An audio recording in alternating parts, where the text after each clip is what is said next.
Hello and welcome. My name is Emily, physician assistant and yoga instructor. I am going to be breaking down one of the most common poses in yoga today, Chaturanga. We're going to go through the active muscle groups of this position and any accommodations that you might need to cue for your students, or you might want to remember if you're a solo practitioner. So, also we are going to go over some more common injuries that can be associated with this position and actually make it painful, and how to avoid that. All right, let's get started. So, Chaturanga position. Always taking our Hasta Bandha with our hands, pushing through the knuckles of the pointer fingers, knuckles of the pinky fingers, and the bottom, the heel of the hand on both sides. Okay? Gripping down with the top digit, the top knuckle. It's called the distal interphalangeal joint. This is what's going to be touching the mat. The proximal, which means closer to the body, interphalangeal joints, the ones responsible for this big bend here, are going to,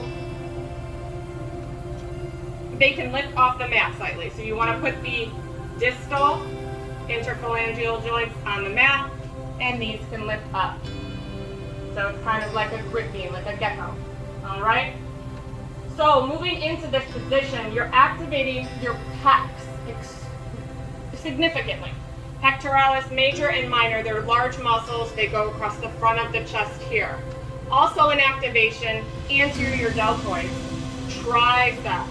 Lots of triceps in this one. Lats, rhomboids, like I said, lats, rhomboids, and trapezius muscles. All right? Erecte Spinae is active and engaged to prevent slumping down like this. Abs are engaged to prevent this as well. Rectus abdominis. All right? The gastrocnemius and the soleus muscles of both calves are also engaged in this exercise. So moving into the Chaturanga, we're going to roll forward. So we're slightly in front of our hands. Our aim is a 90-degree angle as we move down here into this position. Once you reach that, you want to stop. Okay? In this position, your triceps are activated. You are breathing through this, and your abs are tight. When you untuck the toes, squeeze the quads up off of the kneecap, and bring it into up dog. Whew, sweet relief. Alrighty. So for Chaturanga, like we mentioned, Latissimus Dorsi is involved. That's that big muscle that rings out on big men. All right? Triceps. A lot of tricep extension.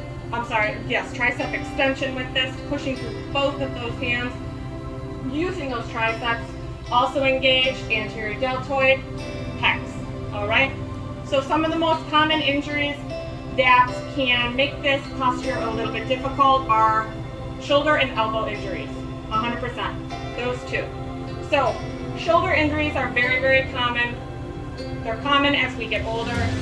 It's very common, especially in people that sleep on their sides, which is, I think, some of us, all of us, at one point in our lives. So these injuries, these people are going to have difficulty raising their arms by their ears, okay? It's basically a tightening of this joint as we get older, limiting the mobility and the ability to abduct, A-B-D, abduct, like an alien abduction, took it away.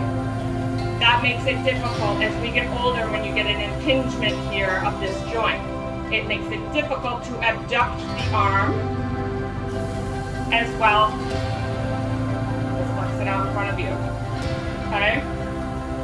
Alrighty, so also with this elbow injury, very common, tennis elbow and lateral epicondylitis. Okay, lateral side of the arm here, in anatomical position, this is lateral. medial epicondylitis. Okay, golfers and tennis elbow. All right, these are overuse injuries. If you just take a break and ice enough, and if you need it, some anti-inflammatory medication usually go away on their own. There also can be traumatic bursitis that can occur here as a result of bumping your elbow on something hard. That causes inflammation, swelling in the bursitis, which you also have Bursa Sacks in your knee. If you watched any of the other videos, you remember learning about how we have Bursa Sacks that hold synovial fluid in our knees. Same thing with the elbows. Same thing with the shoulder. All right? So with these injuries, especially in the upper extremities, sometimes you can actually almost see them in the inflammation that that's occurring, especially in the elbow. It can be very prominent and very, very painful. So for these patients, you absolutely want to encourage them to take a modified version, all right? And for patients with shoulder injuries, I would recommend a wider hand stance, okay, a little bit wider than shoulder width apart. And I would also recommend to stay directly over your hands as opposed to rolling forward and going for that 90-degree angle. All right, that puts a lot of stress on the front of the shoulder girdle when you're rolling forward and coming to this angle if you're not fully trained to do so. So a full modification, let's say I have shoulder and elbow issues. Remember, abs are tight. I would spread my arms a little further than shoulder width. Let me see how we can do this, you guys. A little bit further than shoulder width. My knees are to the ground. And I go down as far as I need. Option to even just rest it there at the bottom to flip your toes and then meet in whatever variation of up dog that their body can accommodate. Thank you so much for watching. Feel free to like and subscribe. My name is Emily, physician assistant and yoga instructor, practicing mindful medicine. Namaste.